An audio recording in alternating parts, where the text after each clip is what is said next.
Afternoon, everybody. 3 years in the making. Marseille living up to every expectation. The place is hopping, a glorious antidote to the soulless COVID days. It is the essence of sport. The velodrome lit up in blue and yellow for the culmination of this European season.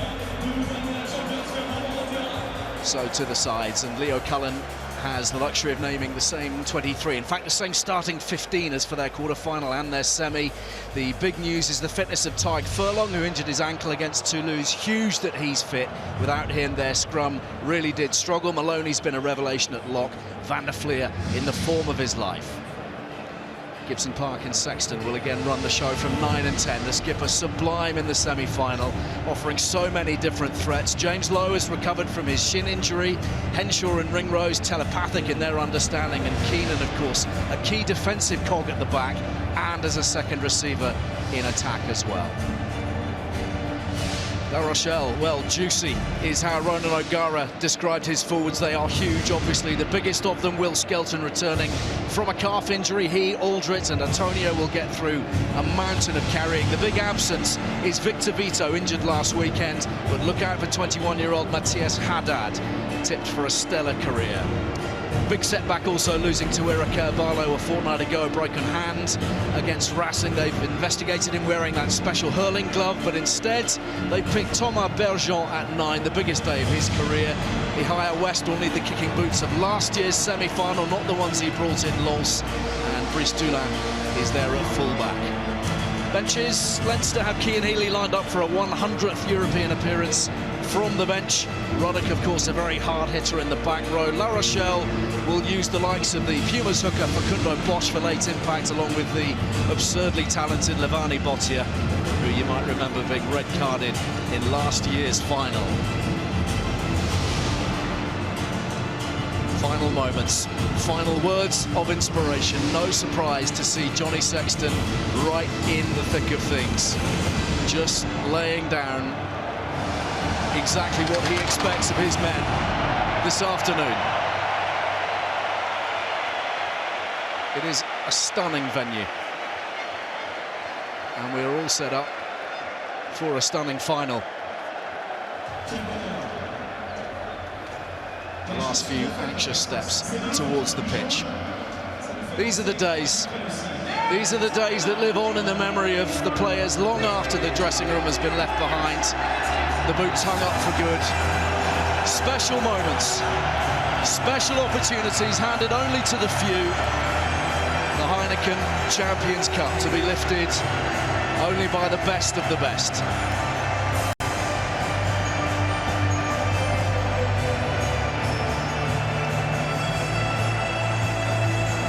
Leinster fans here in good numbers. Heavy favourites, led by Johnny Sexton, their ringmaster, producing his dazzling best at the age of almost 37. And all those La Rochelle fans will know that if they can find a way to stop Sexton, they go a long way to stopping Leinster.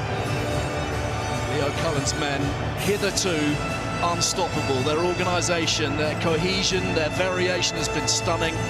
So what plan does Ronan O'Gara have up his sleeve? Can Greg Aldrit and the likes of Jonathan Danty carry out a tactical master plan to bury the hurt of last year at Twickenham? They have the personnel, the coach certainly believes they have the mental resilience now, and a hunger that verges on his own European obsession, and it is an obsession for Ronan O'Gara. It's become an obsession for both of these sides, Ben. You can never write Ronan O'Gara off, and he's such a competitor. We've talked about the battle of minds between him and his old nemesis. And it's just such an exciting venue to see these two go head-to-head. And just looking at some of those players in the tunnel, just the memories that'll be etched in their minds for the rest of their lives of walking out into this arena and seeing the colour and taking everything in, with probably the most nervous you've ever felt in your life as well, and just trying to put that out of your mind, just concentrate so you can deliver the sort of performances that have got you to this stage of your career. Wayne Barnes in charge of his third European Cup final, an all-English officiating team. That is the extent of English involvement in Marseille this weekend.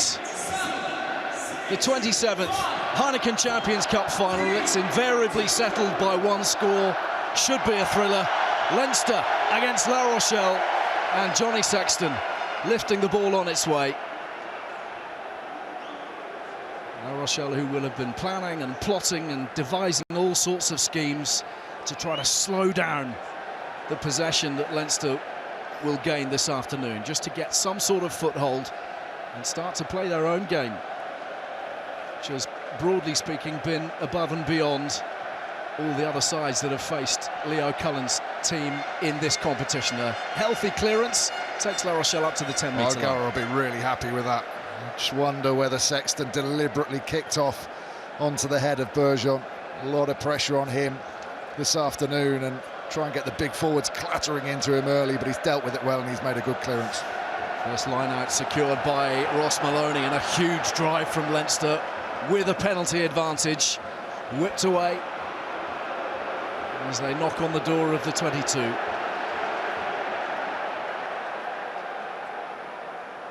Made fast starts, of course, most memorably at Welford Road. In the quarter-final, up she goes from Sexton. A tester for Lades. He's got men bearing down on him. Takes it well. Called for the mark, but always with that penalty advantage in Leinster's pocket, Brian. Yeah, it was just a little bit too far, wasn't it? We all knew what he was doing. He had a freebie shot. Sometimes you go to the crossfield kick. Bryce Dulin had that covered, so he went for the 50-50 option, just probably a couple of yards too far. Didn't give his oncoming defense or attackers an opportunity to challenge in the air. Good take by the La Rochelle man, but a second opportunity to get into deep La Rochelle territory and launch another line-out maul. Maloney with the first take of the afternoon. He's been magnificent in recent weeks for Leinster, something of a revelation. He's come on in leaps and bounds. Pull-back passes on the gain line. He's been showing off all the tricks and flicks. Leinster camped in the 22. And up goes Conan. And Van der Fleer feeds it onwards. A little show of the ball. And they're only 7 metres away. Doris the provider. Sexton darting forwards. La Rochelle doing everything they can to spoil. It's there to be won. It's La Rochelle's possession. That's a big win, a big, big win. And Bergeron feeds it away. And it is clobbered into touch with some relief by La Rochelle, but so early on to deny Leinster, Ben, significant moment. It's crucial because it's a really nice move from Leinster. It's one of the reasons their attack is so threatening. That long pass from a forward runner back to Johnny Sexton. And then they make good ground, and it was vital. You don't see Leinster compete all that much at the breakdown. You will see La Rochelle. That'll be a big stage in the battle this afternoon. James Ryan with line-out ball this time. Ringrose on the bounce. Has to deal with all of those La Rochelle defenders. Once again to the boot with another advantage. Across comes Dulin. And this one eminently slottable. Yeah, interesting. I would take these 3 points now, just as a settler for Leinster. Get something on the board. You don't want La Rochelle just feeling like they can stay in this game and start getting these big turnovers that lifts the crowd. So just knock the psychology really with these 3 points.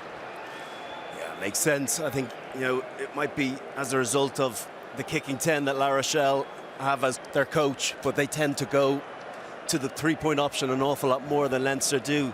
They fancy their chances with that line-out maul. They've got a number of plays. They can drive it, they can peel, they can go out wide to their backs, but sometimes when you're thwarted, you have to find another way to get that scoreboard ticking over, and this is a simple decision to just make sure they put that early pressure and possession into points.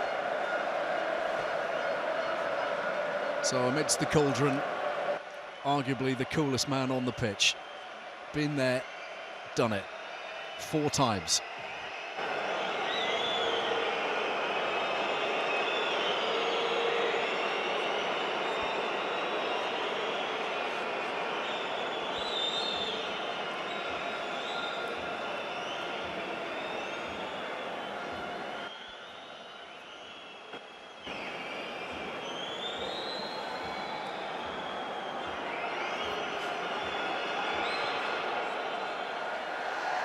Sweetly off the boots, blocking out the din. Leinster lead by 3. Really important for Leinster, I'm sure. Stuart Lancaster will have been in their heads before the game. When we get on that scoreboard, just make sure that you deal with the kickoff, get your exit right, everyone concentrate, because La Rochelle now, first time down in the Leinster half, they will want to stick here, cause a little error, cause a little miss kick. Ihaya West sends it pretty deep. Van der Fleer, one of the standouts of the European campaign. Another penalty as La Rochelle are pinged for not rolling away. Not more than 5.5 minutes, and 3 penalties already against the Ronan O'Gara side.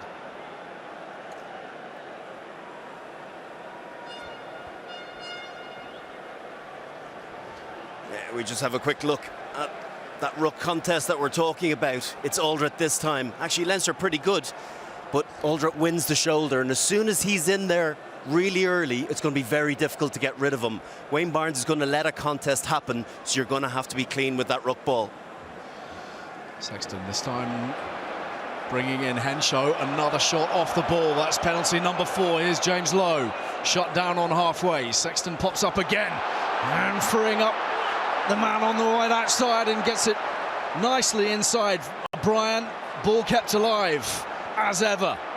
Lowe again arriving. This time Maloney smashed in the tackle, but the ball speed is so swift. And another penalty, this one for offsides, this one right in front of the posts. And La Rochelle's discipline, not what it needs to be at this early stage. It's killing them. The intensity of the game maybe, but they're just desperate to get out and make those fast line speed hits, and as a result they're not quite getting into an onside position. It's cost them dear.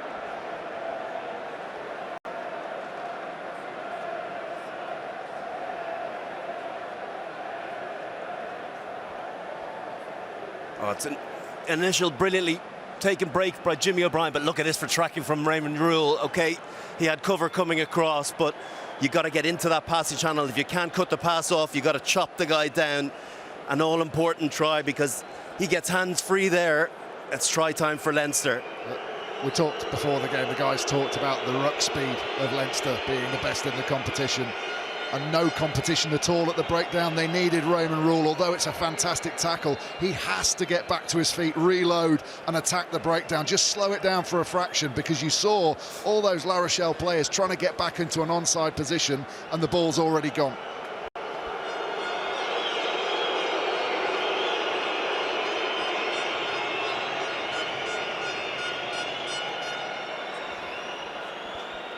Well, message clear from Wayne Barnes. Will Skilton, back from injury, eager to make his mark. No doubt he's been given some pretty clear instructions to get out there and cause some mayhem in the early stages by Ronan O'Gara. He is the man, of course, who has done so much damage to Leinster in recent years.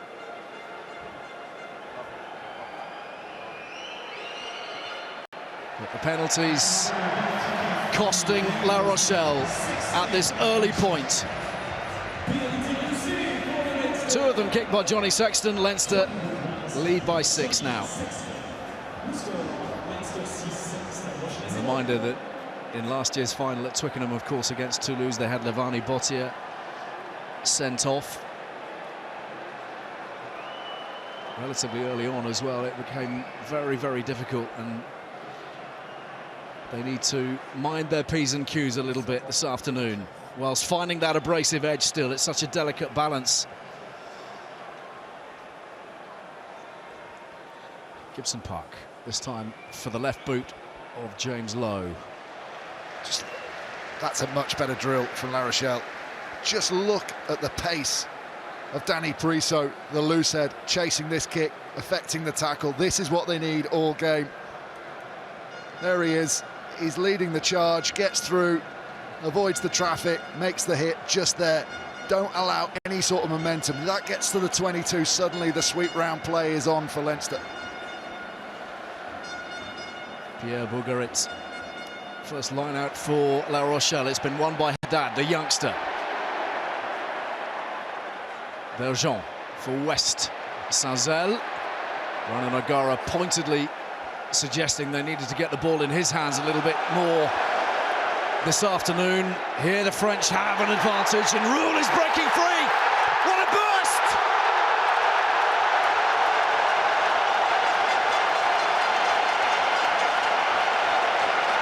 Raymond Rule with the first try of the final.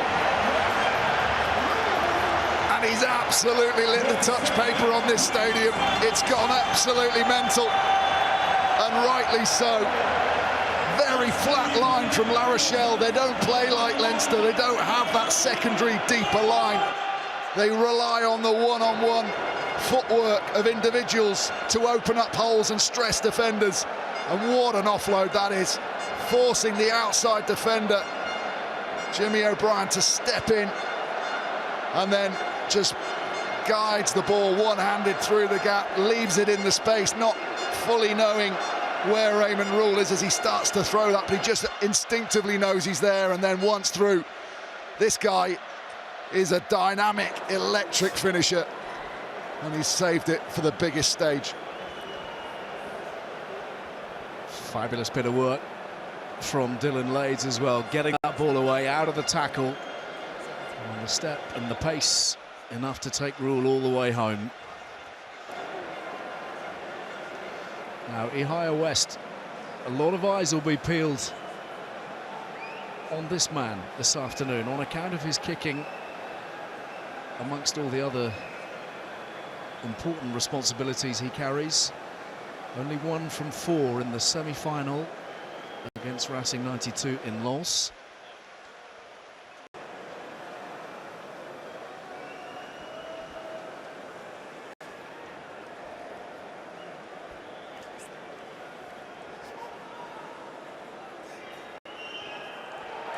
Struck it really well. Through it goes. La Rochelle in front by a point. Yeah, this try is just about mismatches, really. Just a winger taking advantage of a tight head out where he doesn't want to be. He wants to be closer to the ruck, and it just gets in between the two defenders. Haven't done a huge amount wrong, and then the offload to his winger Rule. The two South Africans combining, and that is a beautiful piece of footwork to finish the try off. An outstanding try, really from nothing. Just Kelleher a little bit guilty of ruck watching there. His eyes not really listening to Ty Furlong, not doing an awful lot, just looking at the ball and when it's coming out, maybe not expecting it to come down the blind side, but very unlike Leinster not to get set very, very quickly defensively. As I said, they don't compete hard at many breakdowns, but the accuracy in their defence, tackling-wise, is superb. Significantly shrugging off those early disappointments. That was a very, very wobbly delivery. And it's Bourgarit who has it for La Rochelle. They've got their tails up now, properly into this contest. Bergeon, West. And a knock-on, and we will come back for that line-out, which, goodness, look, what do we say about that? Well, yeah, I think that's a couple of minutes to forget for a certain individual, but Bourgarit does really, really well. That's nowhere near the mark, is it? But having got the ball on a bit of a bobble, look at this, explodes out, gets the right-hand fend out, but just loses the ball.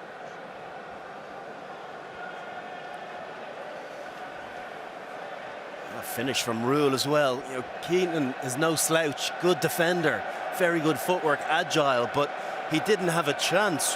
That powerful left foot step and kept his pace up, that arc around the corner, and then having enough to be able to power over. That was some finish. Not just power over, he's got the whole celebration routine down pat as well with Danny Priso. Pre-planned, straight off the training paddock.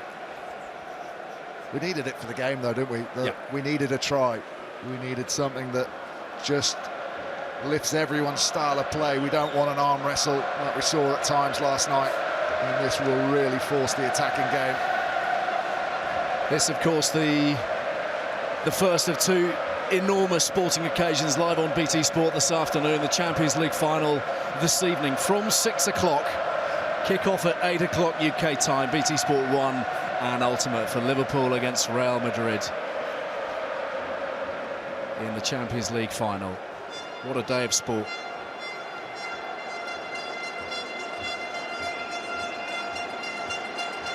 Now then, scrum time. Good feed. And a good shot from La Rochelle. That is another significant marker. They have the advantage. West, plenty of traffic. Little dink over the top. It wouldn't quite sit for Dulin. Wasn't too far away. Back for the scrum penalty. He was in front anyway, so probably a good job it didn't sit up. Otherwise, the TMO would have been risking his life by overruling that one in this stadium. Ben, you're probably best positioned to understand what the significance of those moments in games like this. Well, you just know, I mean, look, we know the Leinster have got a formidable scrum and it can do jobs, but just with a couple of things that some of those players have been through this season, obviously the England-Ireland game and the test that was given there, just that psychology, you will have some cracks at the back of your mind that this isn't happening again, it can't happen again. So just getting some sort of foothold for La Rochelle to try and pry open, because we know if Leinster hit their straps today and everything goes well for them, they've got too much in their locker for La Rochelle. But if La Rochelle can just force Leinster to question that and not hit their straps, as we've seen already, they've got every chance of winning this. And the scrum battle, of course, will be key. A reminder that Tyke Furlong had to go off after 17 minutes of the semi-final. And after just 14 and a half, Ronan Kelleher is off, replaced by Dan Sheehan. I wonder, is that why we saw that wonky line-out hand injury by the looks of things, shaking it off? Here come La Rochelle through West. Plenty of space to run into here for Dulin. Drives into the 22. Seems to have got rid of those early nerves, La Rochelle. The placement is good. Bergeon in behind this time. West has got plenty to do, and Danty is on the tidy up, crashing forwards. Rule, it's all a little scrappy. Here's Skelton, just 15 minutes off the bench last weekend in the top 14 as Priso is hit on the gain line. Sazel now. We're learning that replacement, by the way, at hooker for Leinster was a tactical change. Onwards through Aldrit. No forward has carried more in this competition than the La Rochelle number 8. They've got space on the outside. It's floated out to Lades. And Leinster do really well to cover that. Oh, Lades did brilliantly. He just bought his support a second. They were going to get isolated, but he let the ball go and picked it up again. Here's Rule. Flings it out, and they're on their way again through Danty, flirting with trouble on that touchline. Well, the old KBA's back, isn't it? They're just leaving the ball in space if they're going to get tackled, but this pass could have been an absolute cracker. Gibson Park comes a little bit too far forward. If he could have taken that on his outside legs, he would have created the 2-on-1. Gibson Park does really well to recover, having had a little nibble and a think about the interception, but just needed that ball flying an extra couple of meters to give him that outside arc. Oh, on reflection, he was very lucky. I don't think he'd actually gotten himself back up onto the feet, but it looked as though, from a picture perspective for the referee, he was making every intention to do so. Clever and important from the winger. I'm drawn to a couple of comments that Ronan O'Gara made pre-match, Brian. I think it's really instructive. We've seen La Rochelle giving it a real crack. He said we mustn't go into our shells. We must come out to play. We want to express ourselves. They seem to be doing that. Well, it is their DNA. We know that they beat Leinster last year by that physical, hard, graft up front, pick and jam in and around the ruck, but they've got way more to their game. They've got these great backs, outside backs, that are capable of scoring the tries that Rule scored earlier on. We've got Danty, one of the form players for France as well. Senzel always gets a mention from Ron O'Gara. Now then, Leinster on the attack, up the middle. Gibson Park for Sexton. And the handling crisp as ever. Fired away at great speed. Again, that hold back on the pass from Maloney. It very nearly fell there for Haddad, but it went forwards from Leinster. I talked about the two different attacking styles, and Leinster having that very flat front line and then a player in behind.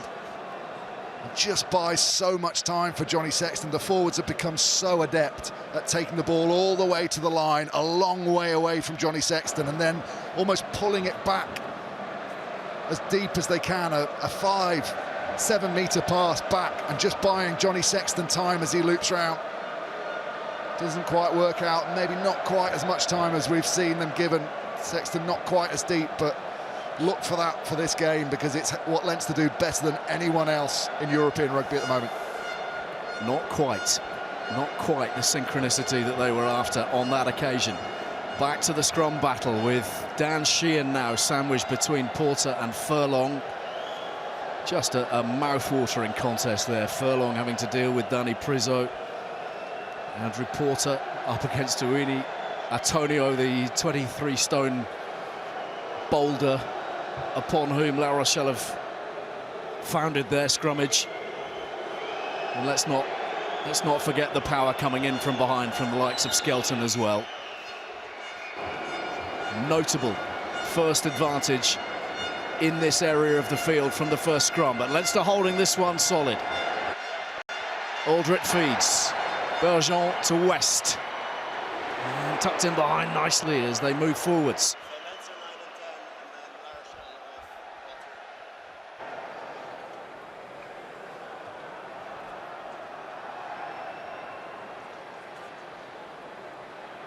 Dante tries his luck just once too many times. It's close. It's really close.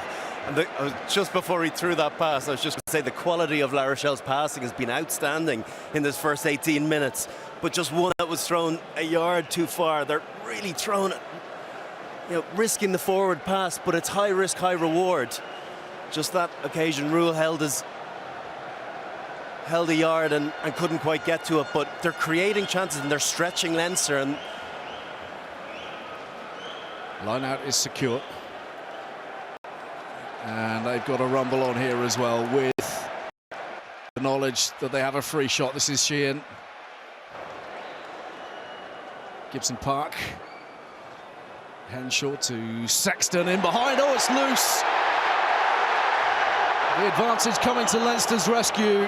And that timing, that composure, just not quite there at the moment for Leo Cullen's men. If La Rochelle think they have a slight advantage at the scrum in this game, they certainly haven't at the line-out drive. Leinster really bossing things, 1-2 penalties there now already.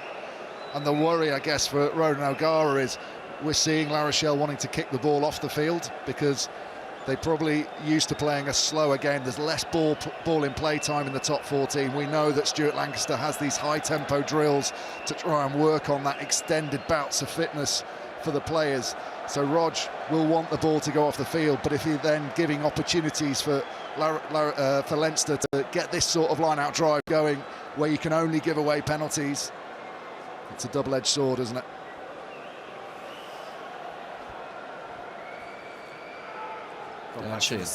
Go back to the six-man. It doesn't go to hand. Yeah, it's with Bougeret of La Rochelle.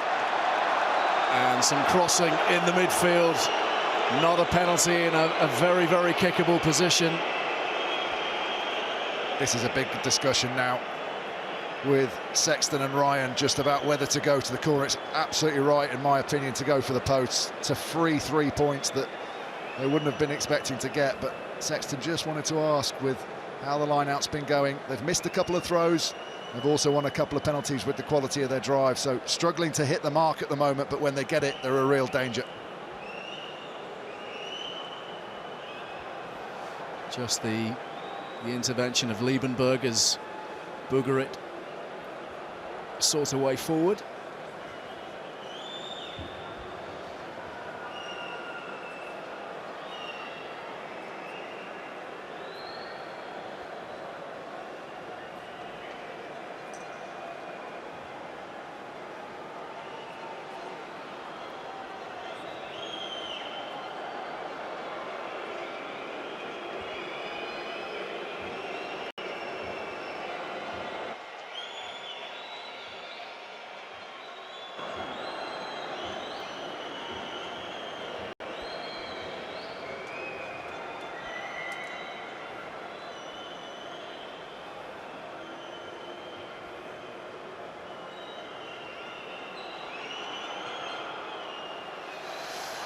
3 from 3 for Sexton, and Leinster regain the lead. 22 minutes gone in Marseille.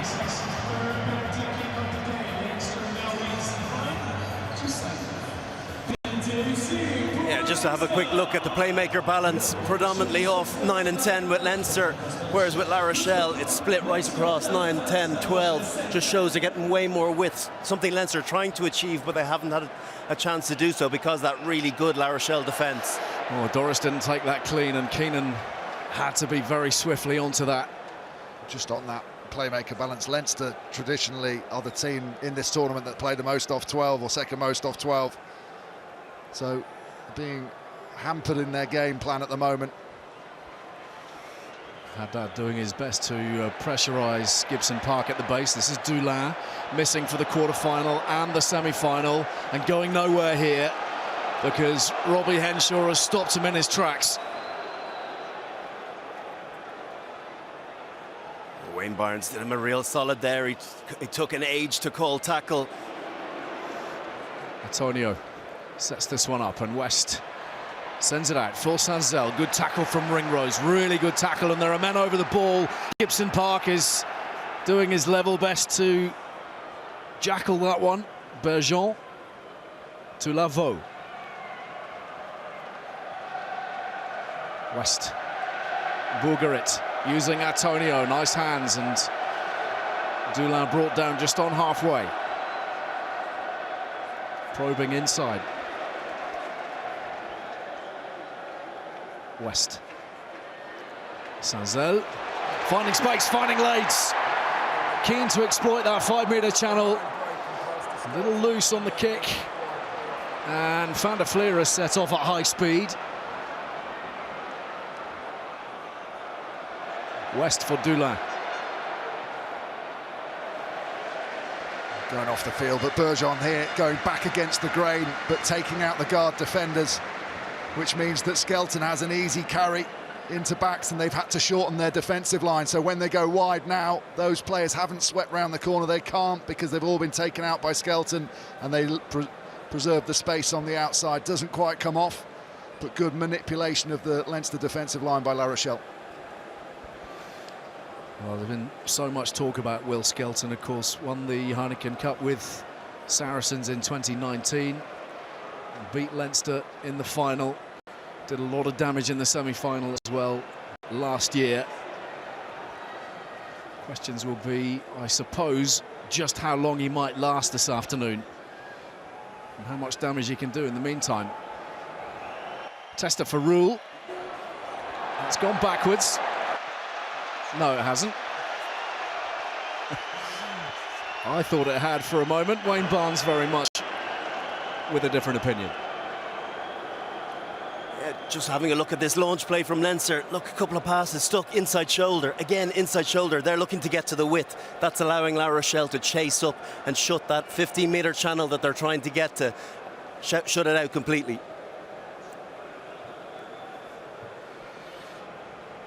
Well, the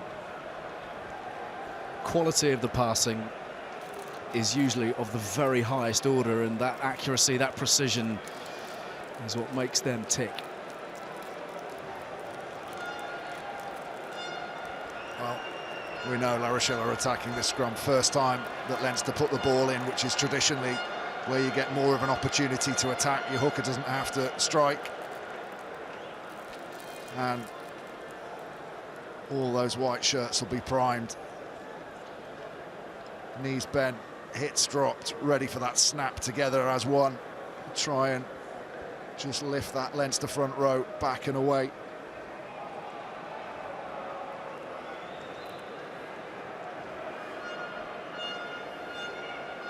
Great shot to show us the angles.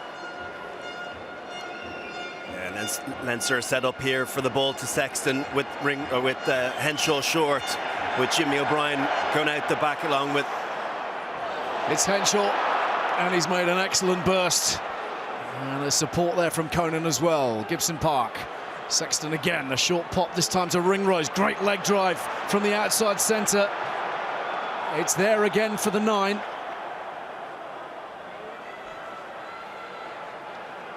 Gibson Park with Conan for company. Henshaw caught just behind the gain line this time, and La Rochelle throwing everything at this defensively. Out comes Haddad. He might have done himself an injury in the process. Slow to his feet, but Leinster still with possession. Little dab through this time from Sexton. Keenan's not too far away. And Brice Dulin back in time. Well, really smart play from Leinster, but you can see what La Rochelle are trying to do. As Johnny Sexton sweeps round, they're trying to get to his outlet, to his next pass. So they're flying out of the line, trying to take that opportunity away. Maybe Sexton will just start to feel that and think he can go over the top of the first man, where the defensive line won't be as fast, and find space out there. Really nice play. The scrum was good from La Rochelle, but everyone thinking the ball's going in behind Henshaw there, but he gets the ball. Everyone expecting that to go to O'Brien on the sweep round. Gets in front, the defence is good, really good scramble. So Matthias Haddad has shaken off whatever discomfort he was in from rushing out of the line. So important that he stays on the field with Victor Vito not available. Sexton looking for a 50-metre drop goal. And we're seeing that a little bit, aren't we now, Brian, on account of the long dropouts from the goal line. There's nobody around. You've got plenty of space and time to measure it up. It's a shot to nothing. He also has history in finals. 09, knocked one over from 45 yards out. You might remember that one, Benji. No.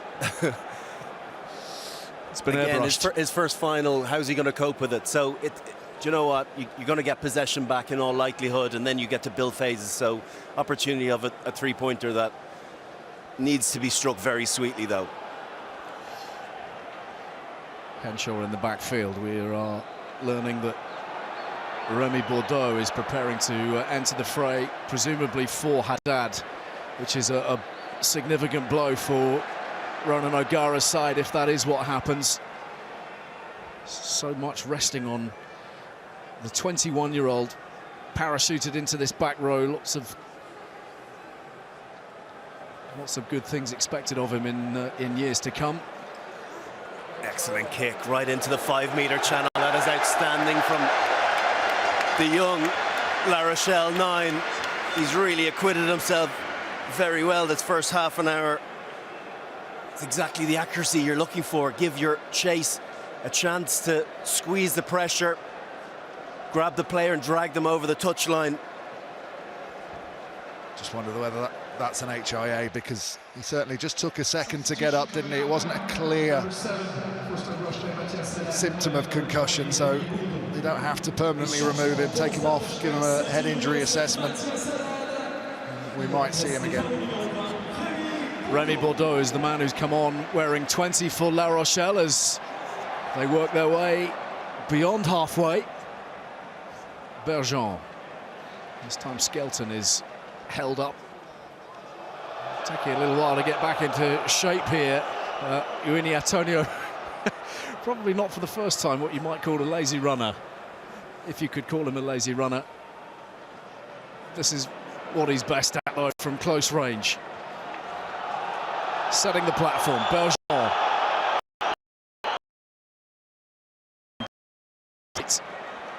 How much work does Bougaric get through? It was the same in the semi-final. Just such a dynamic carrier. Leinster doing really well. Johnny Sexton to keep him nullified at the moment. Another great kick. Hanging awkwardly, and it's been tapped back by Aldred and gathered in by Sexton, and he's got Lavaux for company, and Bergeon feeds it onwards. A little bit of continuity to work with here for La Rochelle. West, Saint-Zel rule the try scorer. Tremendous acceleration. Even over just a couple of yards, it's immediately visible. Here's Priso. Driven back this time. Saint-Zel.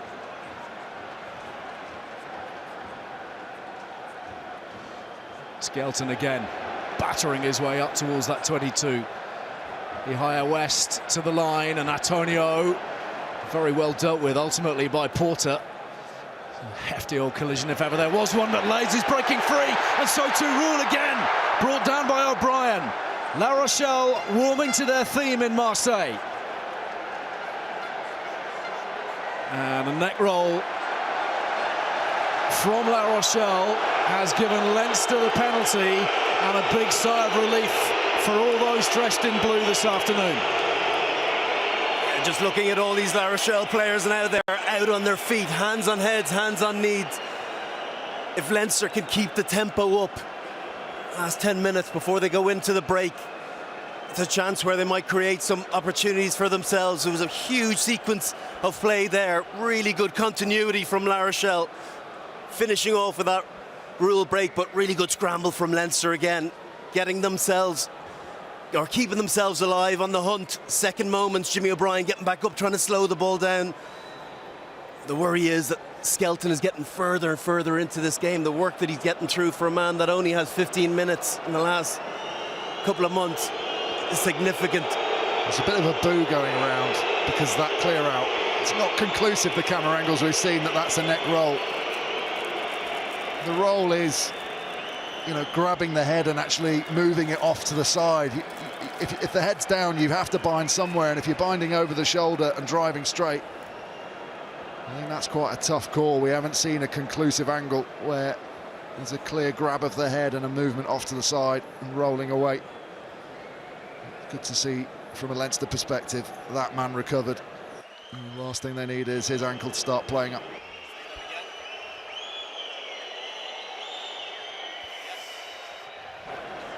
And away it goes. This is where Johnny Sexton was injured. It might have been friendly fire, was it, from swinging leg round James Ryan?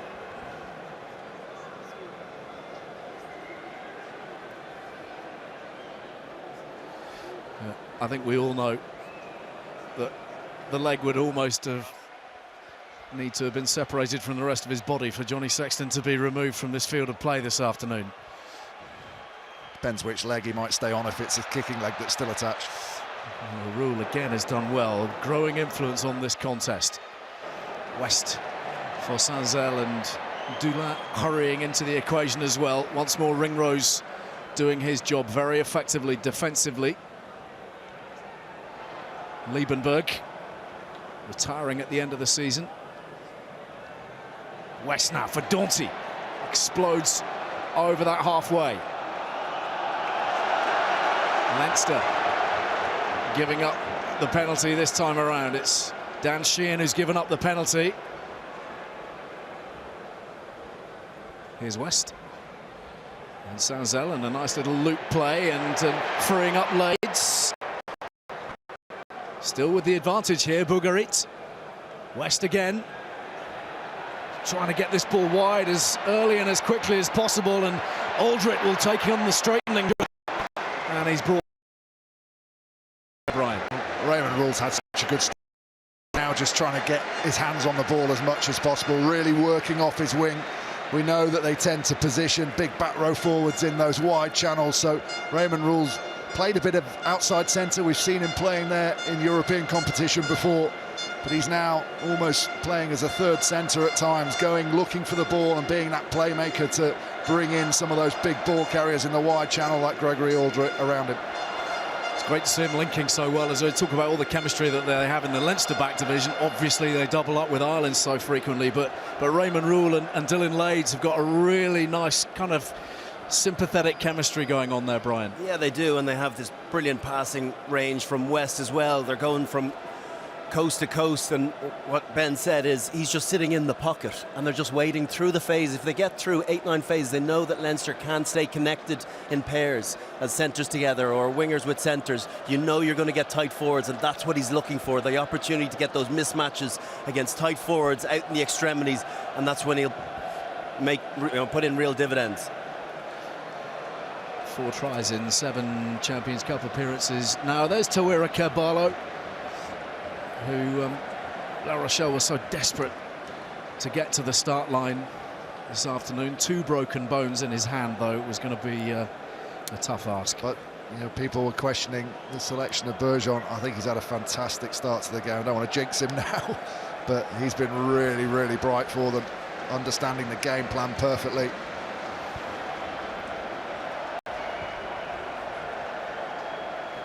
West, how brave has he been? Only a small way inside the 22, but it'll do for now. He thinks he was owed a little bit more than that. There's Thomas Bergeon, uncapped 24-year-old, only his second Heineken Cup start, his first this season. Unquestionably the biggest day of his career to this point. Aldrit round the front, Booger it on the rumble. Tackle made by O'Brien. In comes Furlong as well to assist.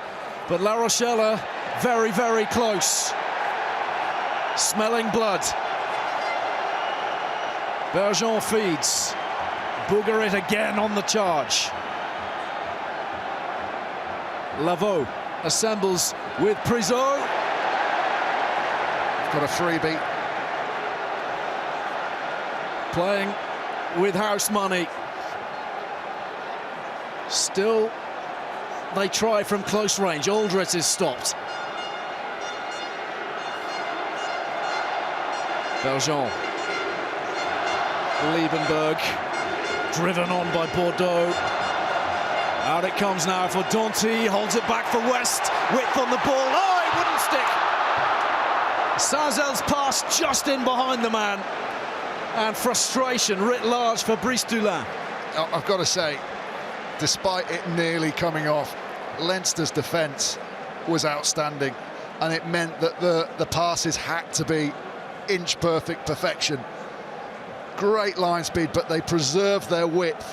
When they're getting battered on their own line, the wings stayed out, and it just meant that if they were to score, they had to get everything right. Really good defence under pressure from Leinster. Lovely little sweep play round the front, just a slight hesitation there from Booger. Didn't commit either way, but they won the ball, and here Gibson Park out, putting massive pressure on Sanzel. He can't quite deliver the killer pass.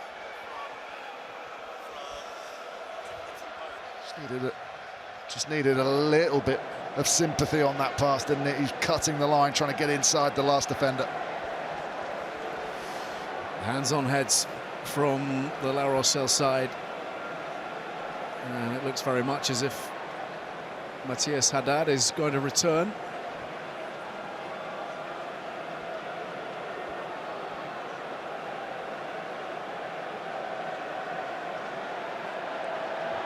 Yeah, if we have a quick look at Jameson Gibson Park, he's the one that makes himself the extra defender here. He's working super hard to get out.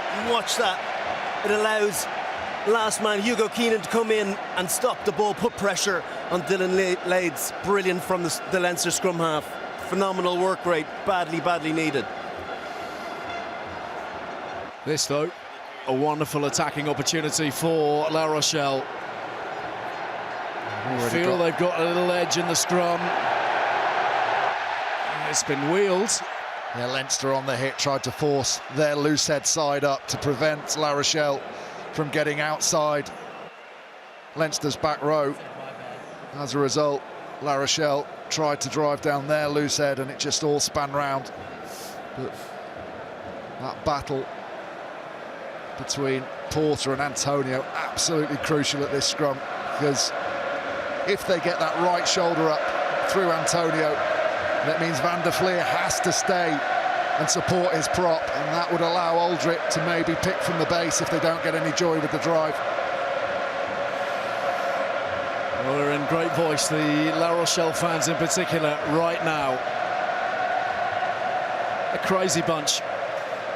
An absolutely fantastic bunch of supporters. If you ever get the chance to go and see them play at the Stade Marcel Deflange, you really must. It is one of the all-time great rugby experiences, and they're bringing that here today to the Heineken Champions Cup final. Just saw that Booger just standing up, because he knew that Leinster are trying to win the battle. They're trying to go quickly, get ahead of the referee's call so that they get that left shoulder up. He wasn't happy. He could feel it, sense it happening. He just stands up, forces Wayne Barnes to reset them.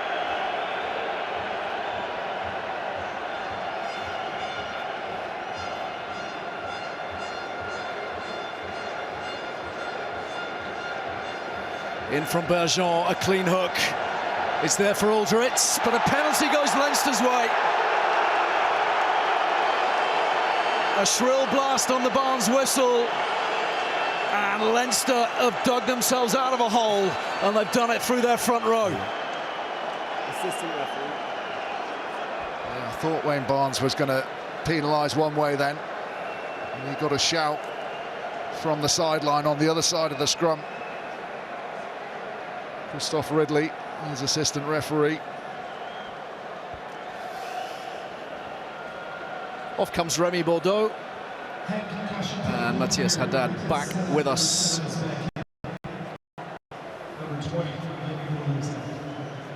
Crucial moment that, just a handful of minutes to the break. What another try might have done for La Rochelle there. You saw the celebration of the other Leinster players, the backs coming in. It's on this side as we're looking at it. And there just gets too long-legged, doesn't he? You can see his knees are down, his feet are right back. His knees drop first, and that's what the decision is.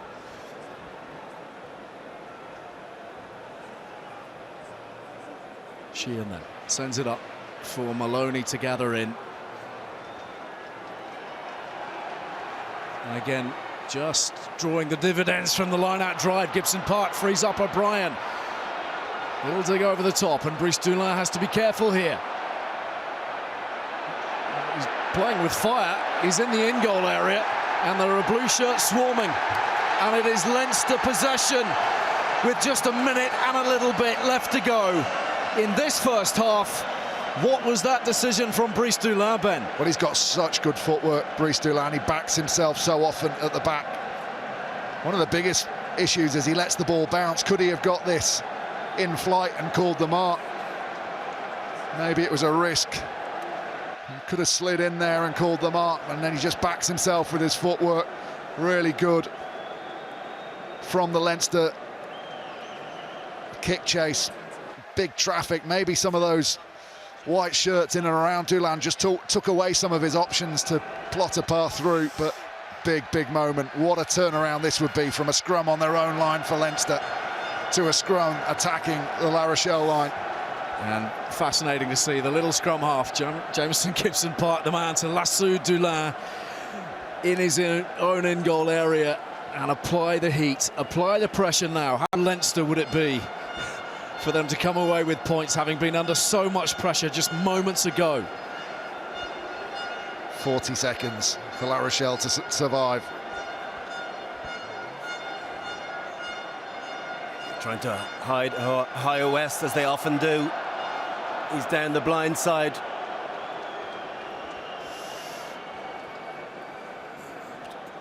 Quite a narrow channel to have two men down that side. They fancy their chances getting a right shoulder up and forcing Leinster to have to pick and go down that area.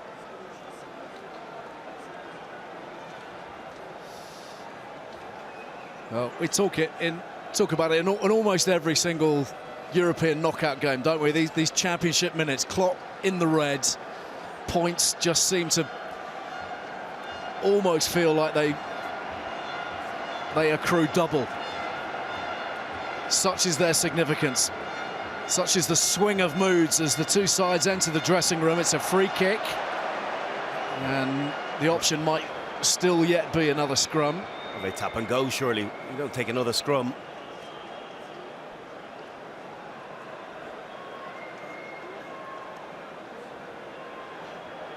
Sheehan is the man. And Leinster try to get the job done right at the back end of this first half. Held back by Furlong. Gibson Parker was in behind Sexton, and he's running out of time and space, and there's work to be done here. Taken on really well by Doris. Gibson Park. Conan driven back. Leinster with a penalty at worst. Ryan. They'll want more than 3 from this. Here's Van der Fleer. Terrific run, bundled forwards by Henshaw. Gibson Park.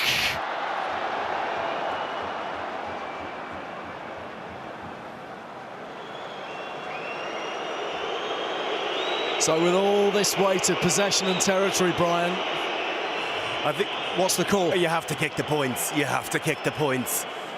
You know, you can't run the risk of only going in 2 up, all this pressure that, you know, additional points that maybe you wouldn't have foreseen 3-4 minutes ago. You thought you were going to be on the receiving end, you're going to go in behind. To go in 5 up, be a significant boost.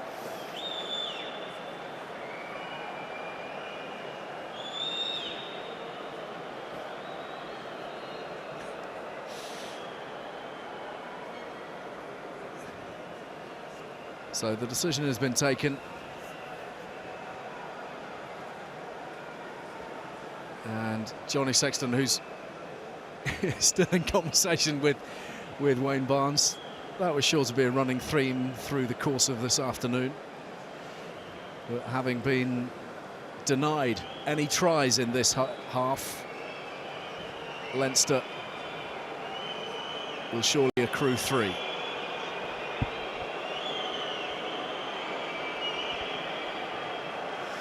And Sexton takes us to half-time, having been under a mountain of pressure up the other end of the field from La Rochelle, who've scored the only try through Raymond Rule. We've got a firm foothold in this game, but it is Leinster who lead by 5 points at half-time in the Heineken Champions Cup final.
Thank you, Sarah. 40 minutes to the trophy. I think the message pretty clear, isn't it, for either side. Leinster just looking to rediscover their fluency, and La Rochelle needing to keep their heads and do something about their discipline. They've given up 9 penalties already. 1 or 2 decisions deep in their 22 has cost them, and they trail by 5 points as Ihaya West sends it up. Taken in by Jimmy O'Brien. And Doris, a little bit of footwork, stealing an extra metre or 2. And it's La Rochelle who are rewarded at the breakdown here.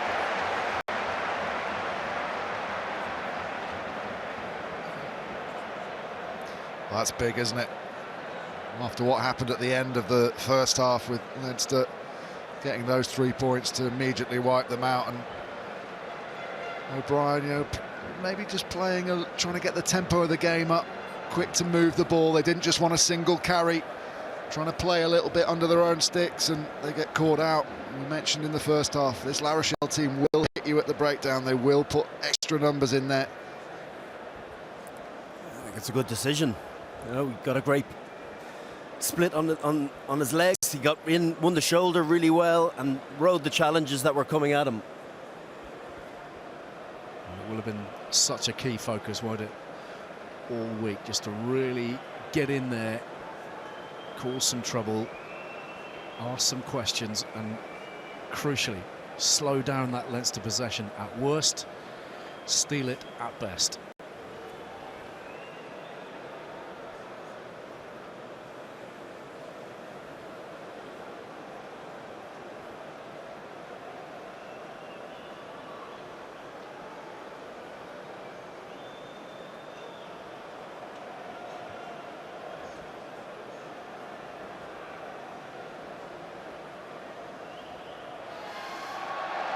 Straightforward attempts, but every care taken by Ihaya West, and it's a 2-point ball game again, just 2 minutes into this second period. Now you have to back it up, make sure you get your exit right if you're La Rochelle. Just know how dangerous Leinster are. They get one shot in your 22. I think they've got a 50% conversion rate of red zone, so you do want to keep them out of there as much as possible. A little bit of confusion over that high ball, but it has been claimed effectively by the French side, and Bergeon is feeding it out to Dulin. O'Brien for Lowe. I haven't seen a great deal of James Lowe so far this afternoon. It's a rare match at the moment where he's kept quiet for overly long. Dulin. It's a terrific kick. You know, he chose to change his side because he found himself right in the middle of the pitch, and he didn't fancy his left foot going to the right touchline, so he pivoted and went over to that left touchline and found a beautifully drilled kind of stinger type kick, which was very effective and all of 40 metres back into Leinster territory. High quality player, played in the 2016 final, of course, for Racing 92 against Saracens in Lyon. This line out is a good one, and James Ryan has it for Leinster. No real purchase though on the drive, but they do have another penalty. It's Priso that's been done for coming in at the side.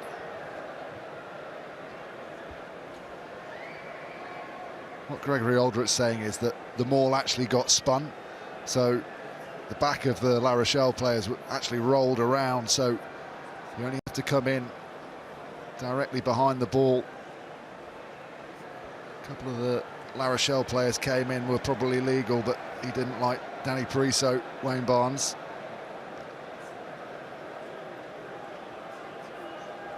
There's the spin, and then as they come in, yeah, he doesn't hit Furlong. That's what he's saying. He had to hit Furlong. He went in behind him. Once again, lovely line-out ball for Leinster to work with. And Gibson Park, O'Brien, it was a late call seemingly. They're trying to flood the channel with the offloads. It's still in Leinster possession, just about. Carried hard. Ryan. Furlong there to support. Gibson Park. And held back for a moment, and Jimmy O'Brien threads this forward. Lowe's looking interested. And the kick is blocked. Throw. Gets kicked onto Raymond Rule, yeah, so perfect line-out position, particularly when the line-out drive's been such a success for Leinster. Really good option from Jimmy O'Brien. There was nothing on, and he dabbed it into the corner, exactly what he would have wanted for it to stay infield, force the covering defence to put it out, but actually it was James Lowe that won the foot race and managed to nudge it off the defender. Now then, what have Leinster got from here? We know this driving game worked for them early on and not sticking with it for long. Daunty with an absolute pile driver of a tackle. Gibson Park, though, is sniffing. Looking really interested on that 5-metre line. Ringrose piles onwards.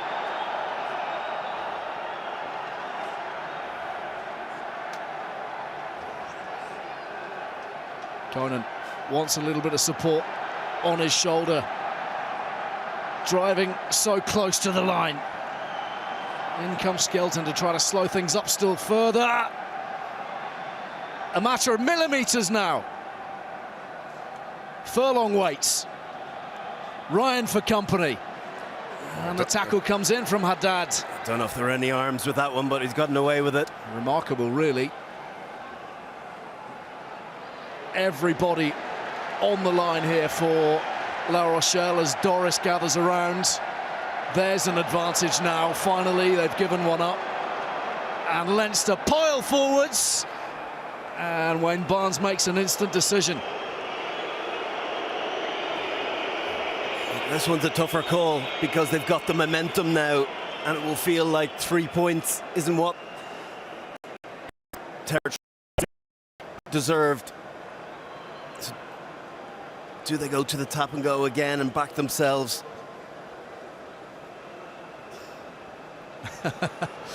Well, and we see this time and again, don't we, in knockout games, in finals, Brian, there just has to be that mindset, doesn't there?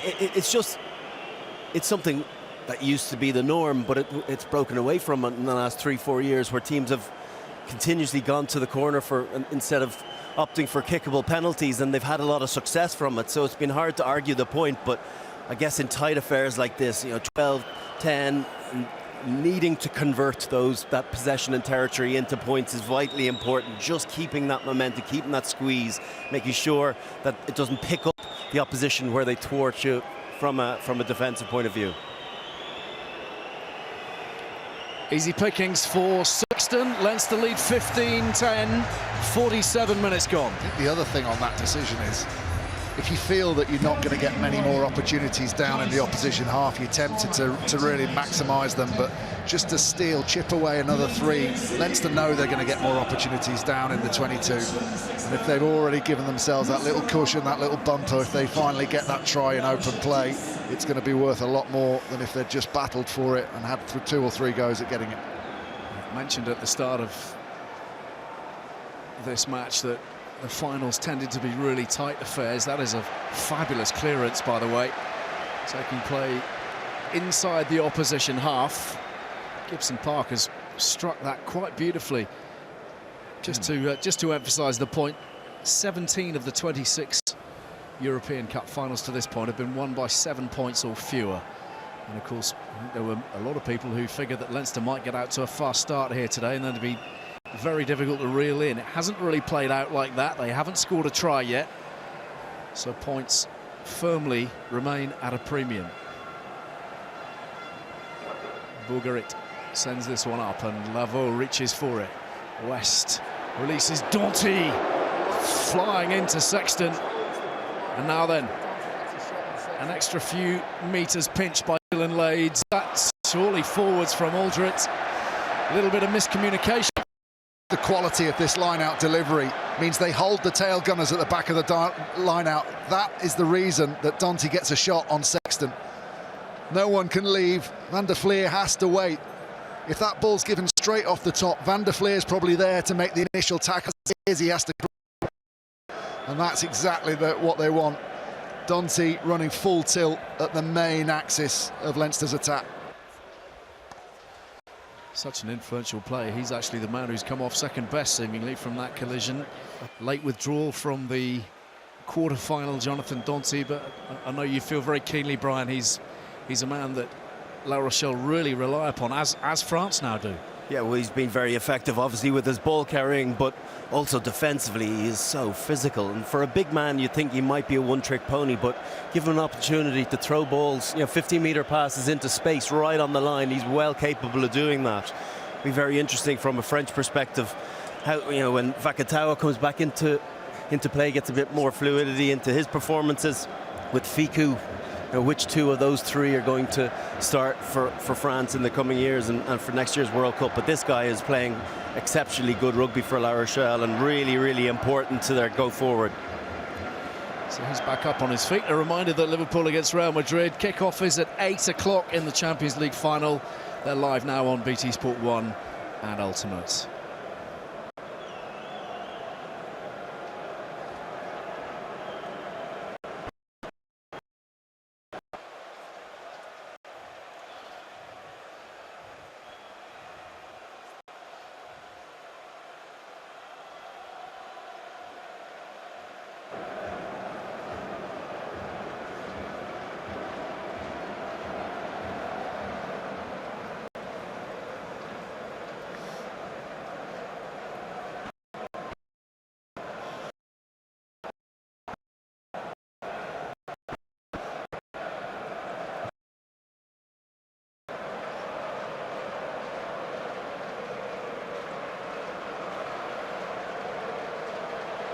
So Wayne Barnes' sides looking for a little bit more solidity and stability from these two packs joining. Half an hour to play, 5 points the difference. A big old trophy on the line. Leinster struggling to hold that weight, but they've got the ball away, and Henshaw is using Ringrose. He's wrapped up by Saint-Zel. Made it up to halfway though. Maloney goes to ground. Not the delivery that Sexton was after, so Porter does the necessary. See almost every breakdown they're targeting Gibson Park's passing hand. Not forwards from La Rochelle, and Keenan has put Leinster on the front foot again. Sexton is looking busy in the midfield. Doris has done well to stay alive. Sexton now for Lowe. Yeah. Now then, Henshaw, he stepped inside Saint-Zel.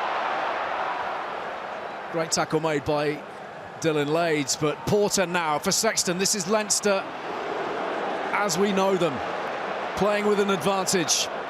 Keenan for Lowe, sends it wide. Lovely ball. And Sheehan is stopped in his tracks. The pressure growing on La Rochelle, and Wayne Barnes' patience is worn thin. Well, it's a really good steal for Bougari, who again is having a field day at the ruck. He is almost impossible to get off the ball.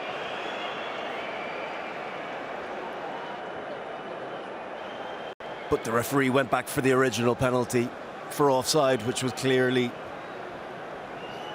and definitively easy for both assistant referee and referee to pick up. Potentially Leinster just might want to put an extra body in their breakdowns if possible, because this is what I was talking about, La Rochelle trying to get to Gibson Park's hand, just leaning over, because there's only one man, they can lean over the top and hit it. Next breakdown, exactly the same, just looking to target that hand as he passes it. And there's just not enough distance between Gibson Park and those defensive players at the back of the ruck. Part of that is a ball carrier recoil as well, to elongate the ruck and make sure that the two cleaners do clear over the top of it and make it a little bit longer, to make sure that La Rochelle do get to that hindmost foot as well, make sure they're onside, as they weren't on this occasion.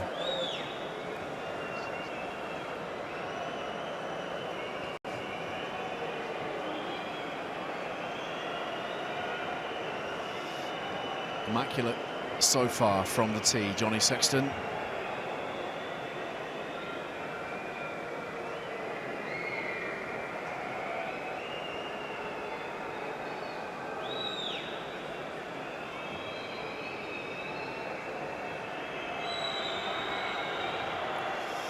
And this one never in doubt either. Leinster stretch their lead. Sexton has 18 points to his own name, and there is a little bit of daylight between themselves and La Rochelle. Change in the front row. Danny Priso is off, and Reda Wardy is coming on in his place.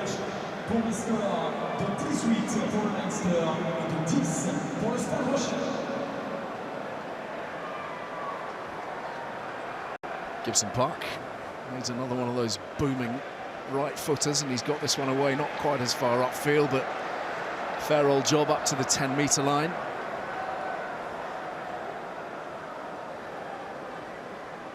Substitution coming out for La Rochelle on the one that Priso's number 17, Little Rising. Deep in conversation. La Rochelle pack looking to make their presence felt here from the line out, have to make the most of their possession. They dominated it in that opening half, but just didn't come away with the number of points that all of that suggested they might. Bougarit has it, and now they're trying to dish out a little bit of Leinster's own medicine. Gaining a little bit of traction. Bergeon for Saint-Zel. West hiding in behind, and West scurrying forwards. Brought down by Henshaw. Bergeon. Bougarit. La Rochelle trying very hard to turn up the temperature now. Antonio.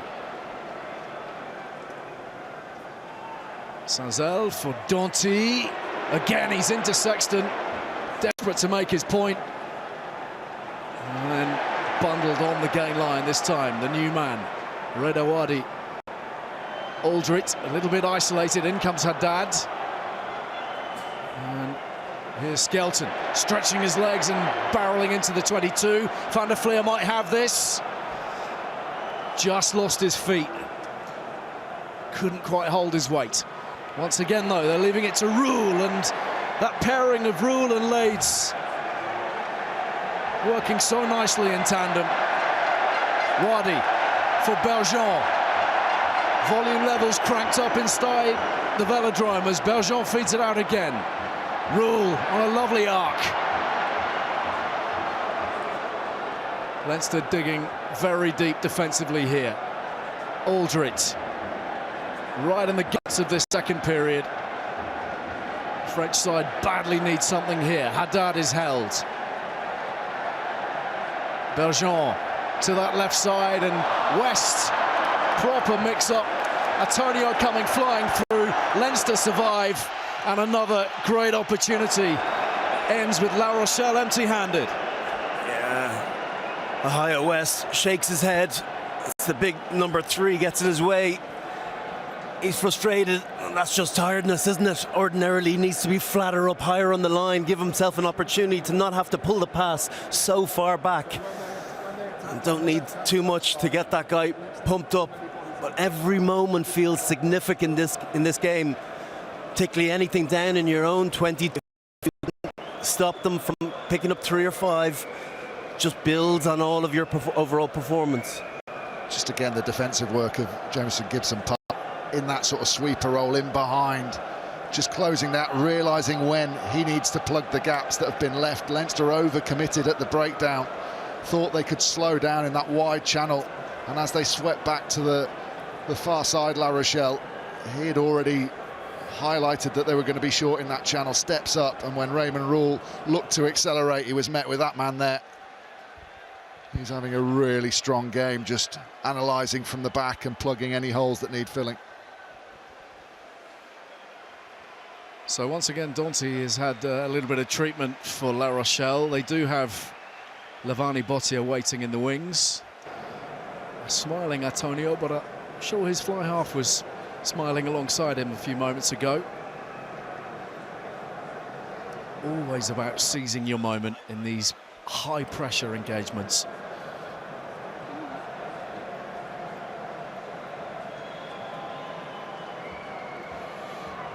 Worth reminding ourselves as well, Ben, that this is only their 4th European Cup campaign, La Rochelle. It's remarkable, really, Quarter-finalists in 2018, pool stages in 2020, finalists last year, finalists this year. And as we've seen over the years, this is very much a competition that rewards longevity, and very often you have to go through that heartache to profit later. Leinster with Conan and Gibson Park relieving the pressure. Dulin, Lades. No nonsense from Doris. Dulin. Gibson Park has Lowe for company. Plenty of space in the backfield. West is covering.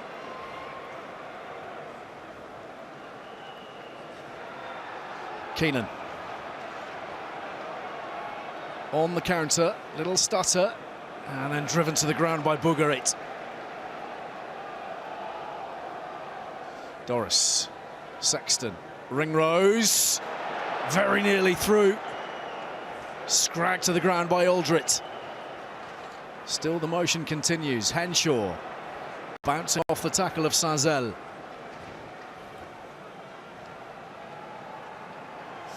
Onwards goes Maloney. Sexton to the line. Doris once more.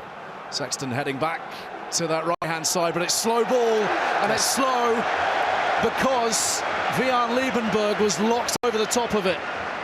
That's a really good defensive set. They're off. They've gone quick. Quickly away from Wadi to Dulin. Rule is on the chase. O'Brien has to get his skates on. And it's gone to roll through. All the way through the in goal. Oh, he wants to check it. Raymond Rule wants this checking. He thinks it might have bobbled up and hit O'Brien. It seems Christoph Ridley might agree with him. He had the best line on it. Who are we to argue with them? No need to go up to a TMO. Let's not slow the game down. If the assistant referee is comfortable, let's play on. It's exactly what we want from our referees, is to speed the game, keep the tempo high. There's about 10,000 TMOs in that corner, all screaming. Yeah. Well, the other thing slowing us up is the number of bodies that are down on the field that are requiring some treatment. Happily, one by one, they're making their way back into position.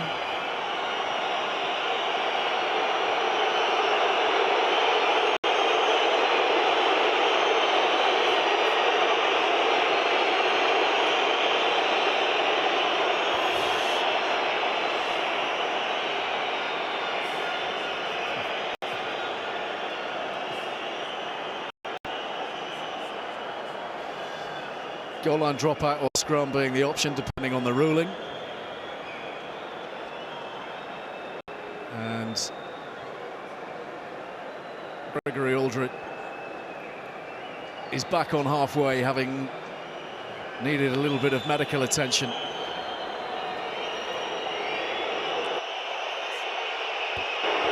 The crowd upset. Do they think that it should have been a penalty for a deliberate knock into touch? Can't possibly be thinking that, surely. I think that would be quite the stretch. Sexton then.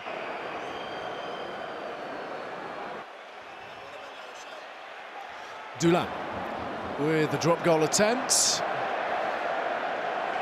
A long way wide. And Sexton now. Oh, has to feed Keenan. And Keenan's in danger of being caught. Some fancy footwork, then he's tap-tackled to the ground. And La Rochelle can set up camp here. And they will have the penalty. Thomas Bergeron, if they can score from here, he deserves all the plaudits. His kick chase, fantastic. Catches Sexton, just makes him hesitate for a fraction by his speed. Well, Sexton doesn't know whether he's carried it over or not, and he just can't take the risk that it could be a 5-metre. So he has to play it. He thinks the speed at which the chaser is coming in, he's not going to be able to handle his right foot step. Gets it away to Keenan, but a seal off from Jameson Gibson Park, who's almost been flawless today in his defensive capabilities. You sometimes see when a player goes to the breakdown defensively and then steps away, you'll get away with that. But clearly, Gibson Park, there was no clear movement from the La Rochelle player to attack that breakdown and clear sealing off. So we are getting to a very tasty stage, heading for the final quarter. A change is being made in the back row for La Rochelle. Remy Bordeaux is on, this time for Vian Liebenberg.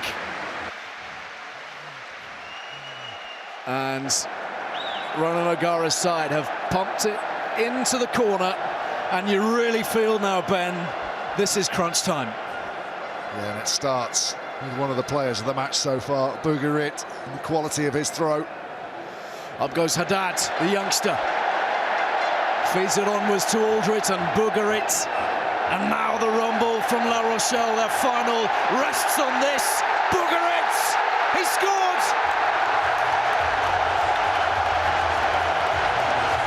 La Rochelle back in the hunt. The Stade Velodrome lit up in yellow. Well, that's the moment that these fans have been waiting for, and the roar is deafening. But a brilliant drill, really well set up. When Bougarit got set at the back, it looked really helpless for Leinster. They were moved too easily. Caelan Doris maybe slightly fortunate not to see a yellow card for his change of bind. And I think if it hadn't been scored, he would have gone to the bin. There's the movement, and then Doris comes in, changes his bind, but Bougarit's got all the momentum in front of him to just carry on and ignore the Leinsterman behind him. Well, he's been exceptional today. He's been an absolute menace. And he's come up with a very, very significant score. Somewhat unfortunate, perhaps, that he hasn't had more opportunities at international level behind the likes of Marchand and Malvaca. But what a big try that is. And what a big kick this becomes now for Ihaya West. Kicked 7 out of 8 and a drop goal in the semi-final against Leinster last year, but as we mentioned, had an off day with the boot in Lens. Missed 3 significant kicks in last year's final at Twickenham. And here he is to cut the deficit to just a single point.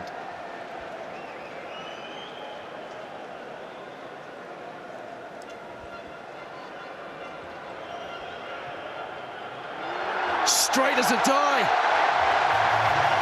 18 minutes. And 1 point separating the sides. Changes being made. Johnny Sexton is off. Ross Byrne is on. And Uini Antonio has been replaced by Joel Sclavi on the tight head side for La Rochelle. A puff of the cheeks from Johnny Sexton. That will frustrate him. That after the hour mark, they haven't put themselves clear yet. This is so much in the balance, and that could be an awkward fall. It looked spectacular, but just the strength of the back lift, a single man lift. The momentum's always going to make your legs go up in the air. What a take that was. It's a brilliant kick from Doolan again. Absolutely brilliant. Down that 5-metre channel, forced Keenan to have to catch it, and he couldn't hold his weight momentum from carrying him over the touchline, and now the momentum has swung completely with La Rochelle.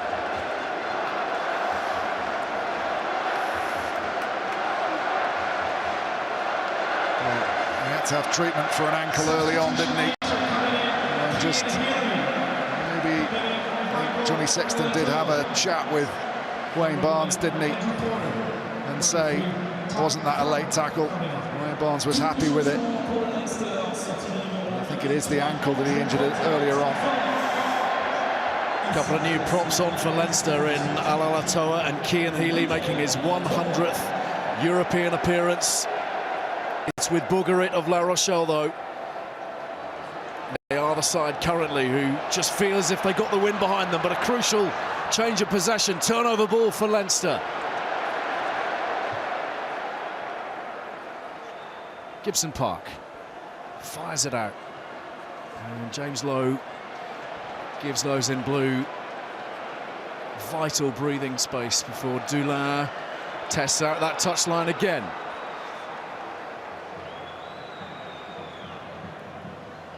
Up she goes from Gibson Park.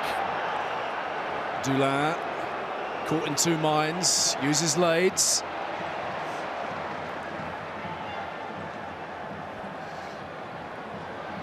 Carried up hard this time by Sclavi, the Argentinian.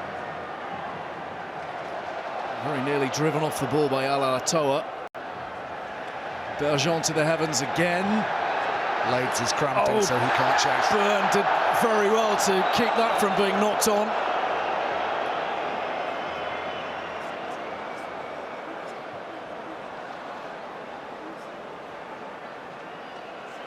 So the ball firmly in La Rochelle hands. Brice Dulin is just peppering those touchlines, but we're going to come back for foul play and the intervention of Tom Foley.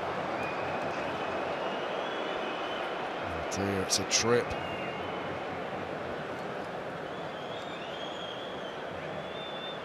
Well, be a yellow card, this.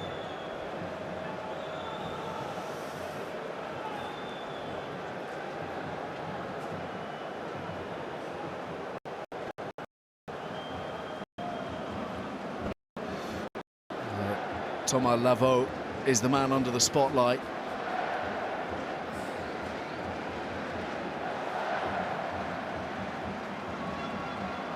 Oh.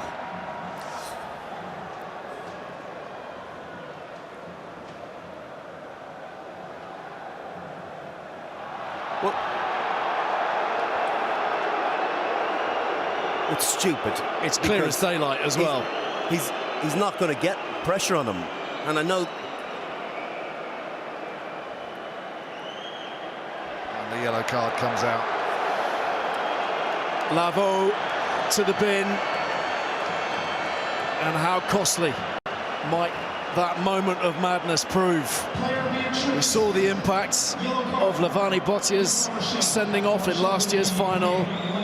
This a minor crime by comparison, of course, but with big implications, given we've only got 15 minutes remaining and they will be playing 10 of those down a man. They're taking the points, though, with one of the second rows in the bin. Now might have been the time just to add it, but just shows it hasn't been clicking for them. They just need those points on the board. They need to get out to an extra 3 points. And what that means is that La Rochelle can't compete as hard at the breakdown, knowing that a penalty's not enough. There's also a new out half on the field, wanting to make his mark. What you might lose in other facets of play, you tend not to lose a lot in goal kicking. Ross Byrne very accomplished. Trying my best not to put the hex on him for his first goal kick of the evening.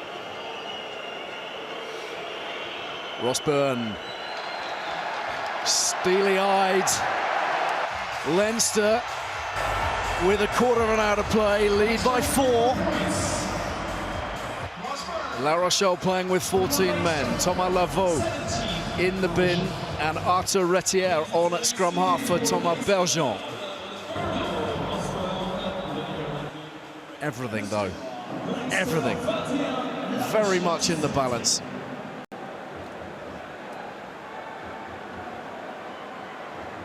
O'Brien under this one. Conan on the carry.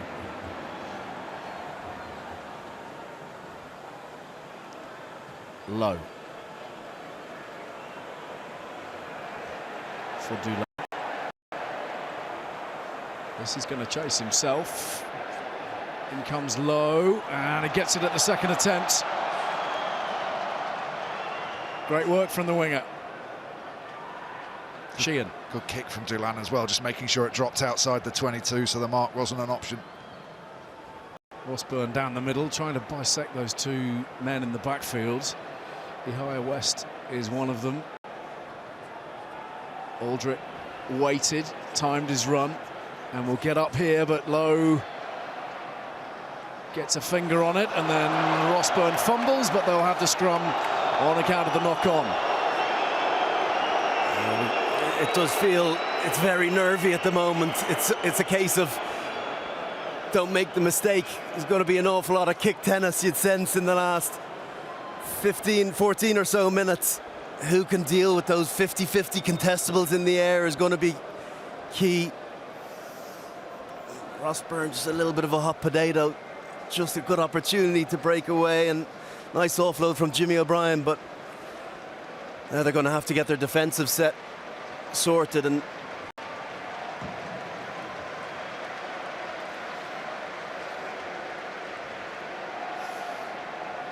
so Facundo Bosch has come on in the front row for La Rochelle, and Rhys Ruddock into that Leinster back row now. Substitution, Leinster. In place of Caelan Doris. Number 4, Ross Byrne. this is going to be route one from Jonathan Dante. Ross Byrne is brave, but he's not the same type of defender that Jonathan Sexton is. Down a man. Leinster feed, and it's Conan's. And Conan is feeding Henshaw. And whipped away. The speed of that pass. Ringrose just do seem to be a little opening or two here. La Rochelle struggling to set themselves defensively. Conan, it's held back and then knocked on by Byrne. But again, it's just that high defender outside the 10 on the loop, exactly the same as we saw with Sexton, getting in his eye line so that as he's catching the ball, he's thinking, where am I going to pass this? He doesn't want to go himself, he wants to get the pass away. And because that outside defender's right in his eye line, it's just putting pressure on the 10. It was to Sexton, it is for Byrne now. Substitution. Well, he's a man who's played in a lot of big games. He might not have started all that many of them, but of course 18 points in the semi-final against La Rochelle last year at a losing cause. He started URC finals, Pro 14 finals as they were. A man of great experience now, and he's got to navigate Leinster through the choppy waters of the final 12 minutes or so. A 5th star on the line, a reminder that unless you've been living under a rock, you will know very well that Toulouse are the only team that have 5 Heineken Champions Cup trophies to their name. It is a very exclusive club. It has been the driving force for Leinster throughout this season. Dante just been brought in to bind on Wardy on that open side there. A big La Rochelle scrum. And here's Favre, come on for Lades. Surrounded. That's a high tackle indicated by Wayne Barnes.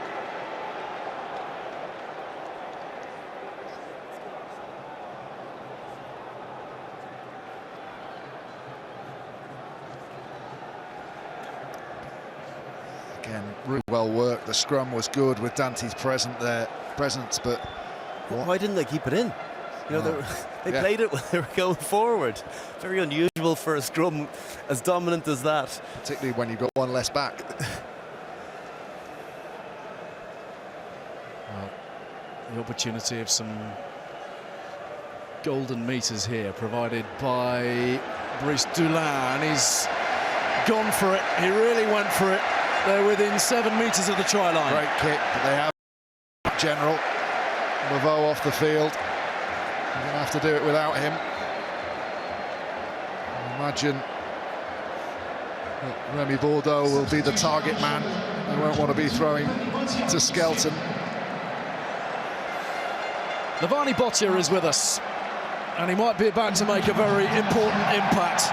La Rochelle are bearing down on the try line here. Bosch has it. And they're going nowhere currently, but they've got a penalty advantage. Here is Bosch, working his way through the defenders.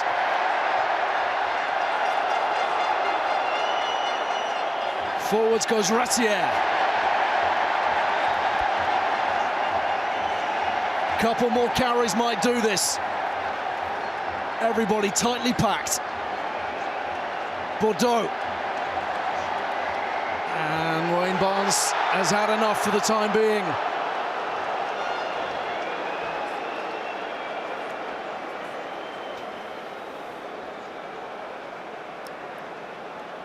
There's that pitch, we saw it last night, just tearing up at that end. Wayne Barnes is going to do a bit of gardening. There we go. Oh, he could come round and do my lawn. Very, very adept. Well, he's a man of many parts, and of course, displaying an excellent use of his French language, making sure everybody's clear, and everybody is clear inside the Stade Velodrome right now.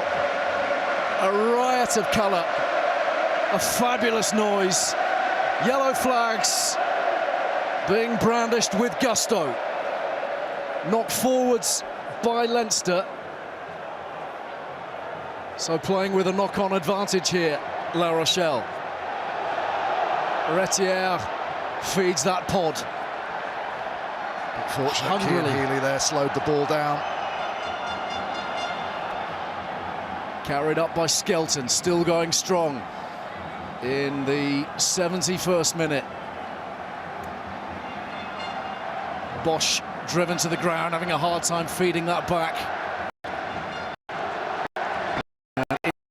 It's a painful process at the moment. Skelton again pops this up. Here's Bottier, not held. Retière, still they hammer away.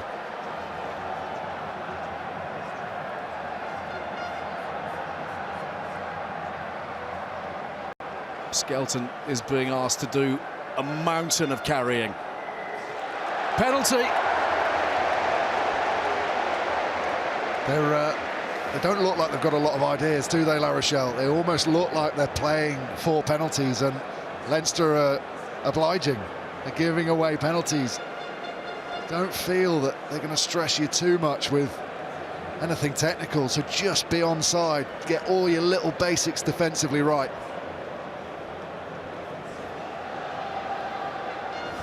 Oh, this is a big call. What about Will Skelton? 15 minutes of rugby last weekend. A man of that size, incredible mental fortitude and physical fortitude to last 70 minutes in a game of this level of intensity. Well, there were 3 points on offer, quite obviously, that would have drawn them within one, but they're feeling it here, La Rochelle, and they've put Lavani Bottier on the flank. He's well used to playing there, of course. One of the original hybrid players. There he is wearing 22. Crunch time for La Rochelle. Crunch time in the Heineken Champions Cup final. Where's the ball?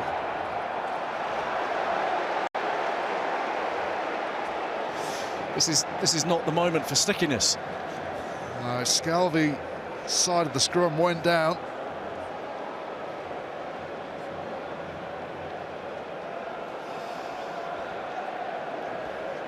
One minute to play out on the yellow card of Thomas Lavaux as well. Ronan O'Gara looks calm. He'll be anything but. He has tried to bring a different sort of mindset to this La Rochelle team. He says they brought into the vision a big change in the way they think about this competition in particular.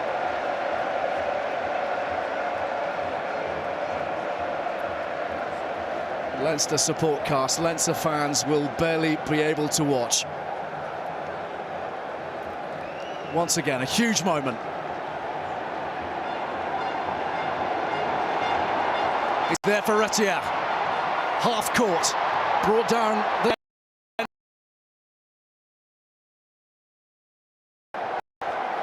heavy Wadi.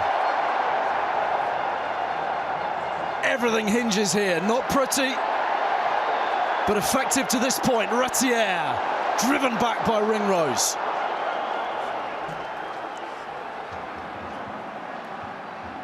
Bottier again. They're asking for a little slice of magic from somewhere, anywhere. Can Leinster hang in? Can they do better and steal? It's given up the penalty. Sclavi trundles upwards.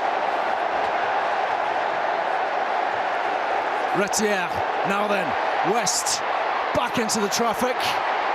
Late score, of course, in the semi-final to reach this position. Now they go wide.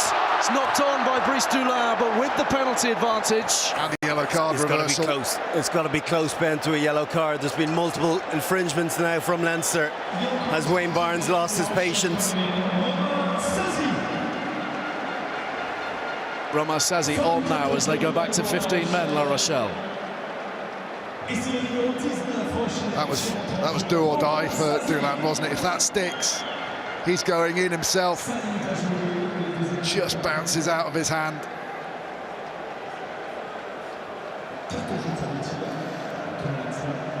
Change at scrum half. Gibson Park off. Luke McGrath on.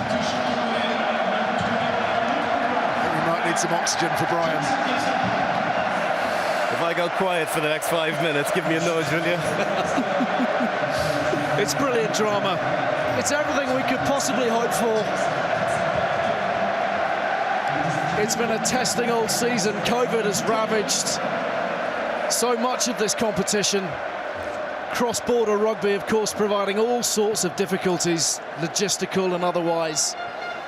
But here we are in Marseille on finals day, with 4 points separating these two brilliant teams and fewer than 5 minutes remaining. Famous La Rochelle 16th man really making itself heard.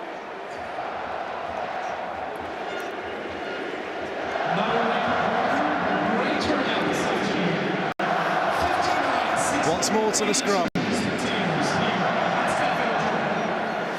La Rochelle having never won a major trophy, remember.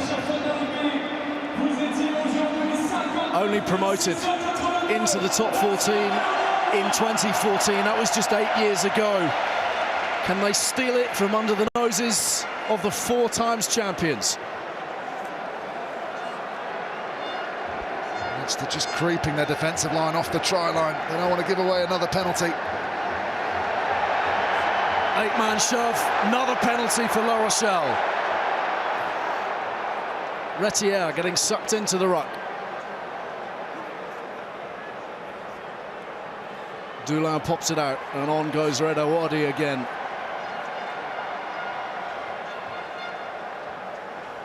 Knowing they'll get another shot if necessary, they're launching Skelton for one last foray. If it's going to happen, you feel it's going to happen through battery rather than anything. But Leinster are showing tremendous resolve. A second advantage being played.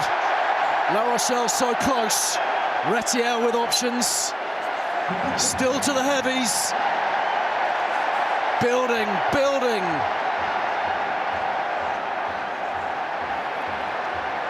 That'll be the yellow card anyway. Still they drive. A precious millimetre or two required. Oh, that's been knocked on. And back we go for another penalty. Agonising, agonising. Just 2 penalties for Wayne Barnes, but as Brian said, really surprised he hasn't put a warning.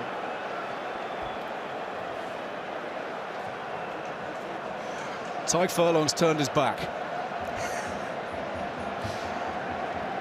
He won't be alone, I suspect.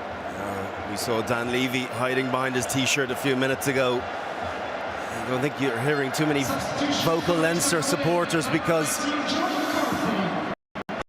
as though this is slowly getting away from them, and the reality is they're running out of time. If La Rochelle do score, the opportunity to come back to counter is going to be significantly reduced. See the whole team brought into a huddle there. Just a good, really strong bit of leadership. Look, forget all this noise. You've got, what, 3.5 minutes to survive. Just do the basics right. Don't give away any penalties. They're not going to do anything flash, you feel. Just stand up, make your tackles, but forget about the pressure. Easier said than done. Very much so. Once again, a wall of noise swings around this fabulous stadium.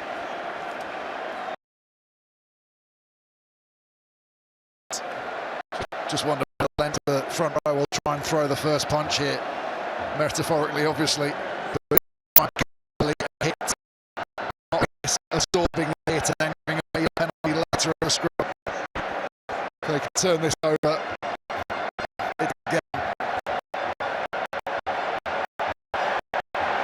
Once more, La Rochelle take control from the base through Aldrich, hangs on to it, shields that precious possession.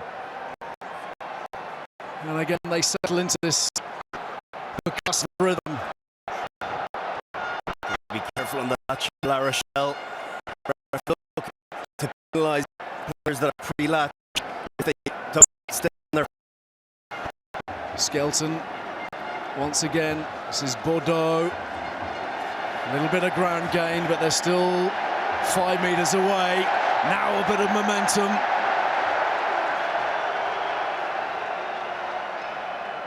Skelton, give it to the biggest guy. Here's Bottia.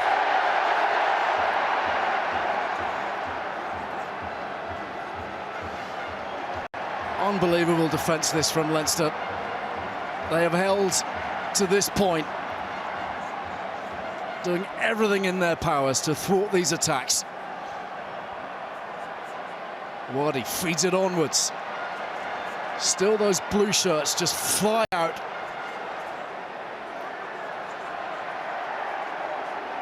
La Rochelle needing to take care of the ball here. It's with Aldrich. Blow by blow. One more penalty given up by Leinster. They must be close to conceding a yellow card here. Bordeaux waits. Sanzel, driven one way, buffeted the other. Skelton, all muscle, but still short.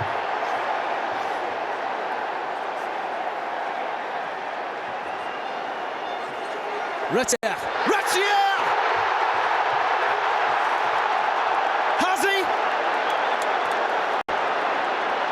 We just don't know. He would have got there if he hadn't tripped, for sure.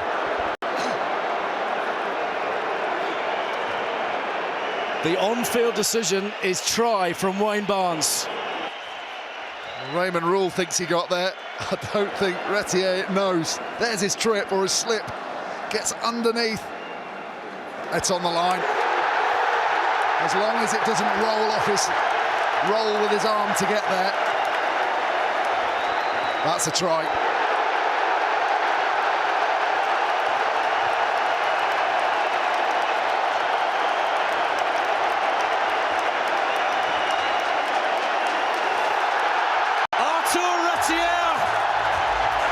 May just have won the Champions Cup for La Rochelle. Just looking at the clock, the referee has stopped it. There is going to be one more play. Ohio West is going to take all of this minute that he's entitled to, which will mean Leinster will have the opportunity for one more kickoff. He's saying there's 70 seconds left, and he's got 90 seconds to take the kick. Is that what Wayne Barnes just said? That is what Wayne Barnes just said. And that will surely do for Leinster. La Rochelle fans on their feet. Joy unconfined. And Ronan O'Gara, the mastermind, just edges off his seat and waits for confirmation. Confirmation of a dream realised.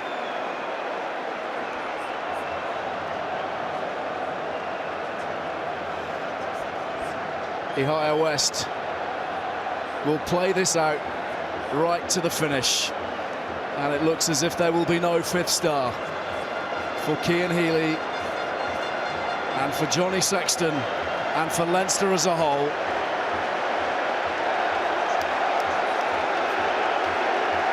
West to deliver the killer blow.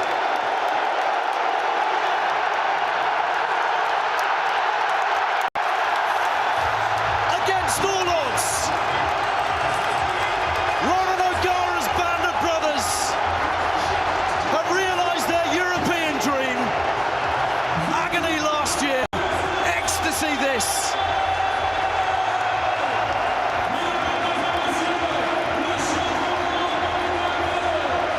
A first start for these new stars.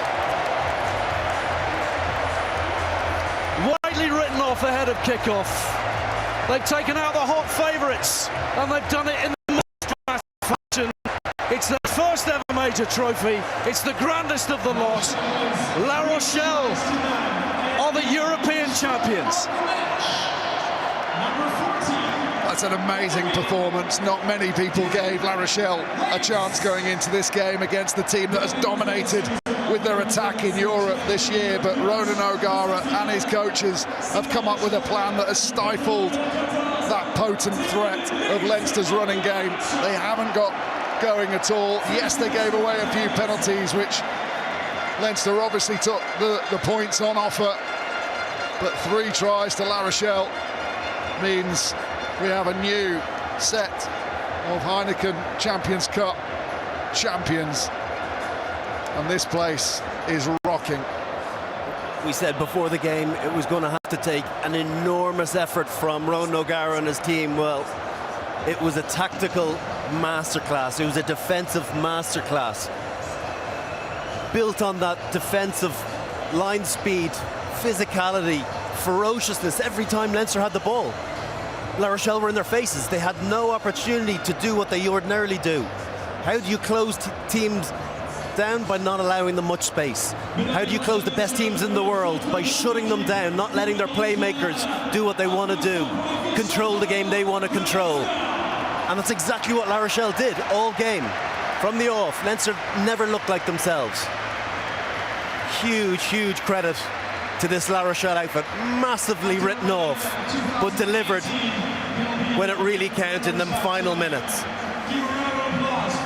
And you have to have such incredible respect for the job that Ronan O'Gara has done, just as you have to have enormous sympathy for the Leinster players who have given absolutely everything they had. It was their driving force this season.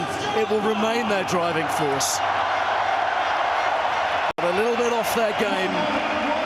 They run into some heavyweights today. And let's not forget, La Rochelle scored their 3 tries to Leinster's none. Raymond Rule in the first half, Bougarit, and then famously Arthur Retière right at the death.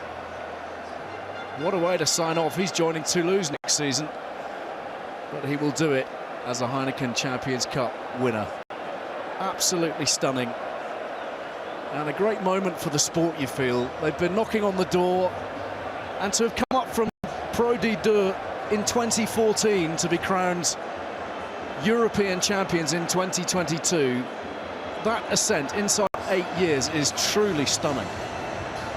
Just the momentum that they've had to get there, but equally the momentum at the end of the game, a lot of that driven on by some of the most passionate supporters you will ever see in the game of rugby union.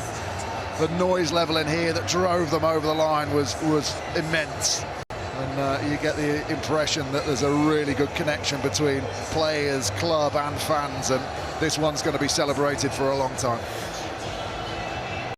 So those celebrations can start in earnest. Ronan O'Gara now, of course, a man who has won this competition both as a coach and as a player in a very select band alongside Leo Cullen and Ugo Mola, and La Rochelle are the victors, memorably. Will Skelton was huge. He's always huge. He's with the slightly less huge Sarah Elgin.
Well, they're already jumping around, and you can understand why.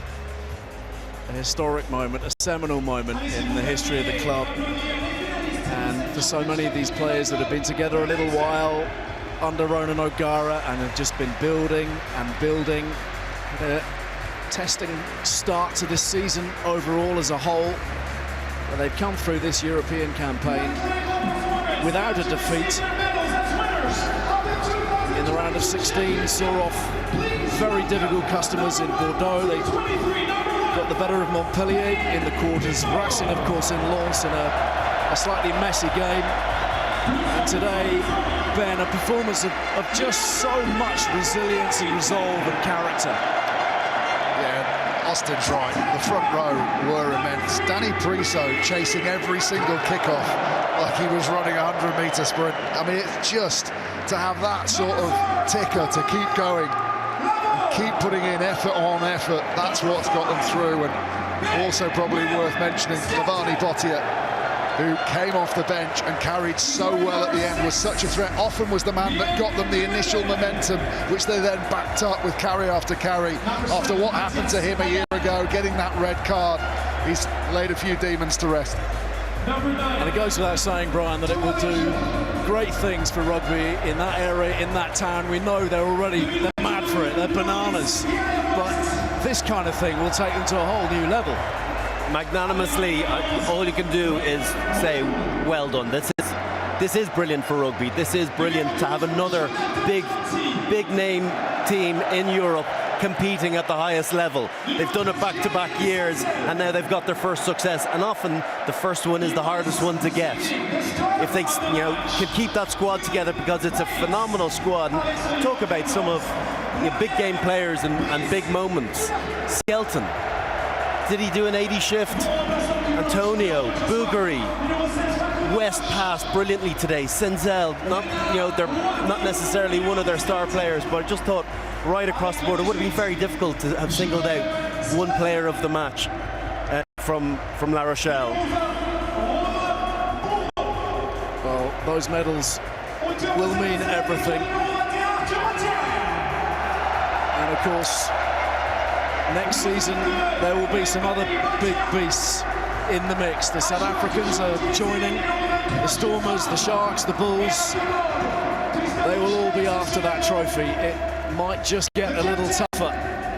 The likes of Roma Sazi and Gregory Aldred know that today is a huge mark in the sand. A new name on the trophy, beaten in last year's final, off the canvas to claim the crown 12 months later in only their fourth top-flight campaign. Aldred and Sazi assemble Ronan O'Gara's newcomers, have beaten all comers, and La Rochelle are European champions for the first time.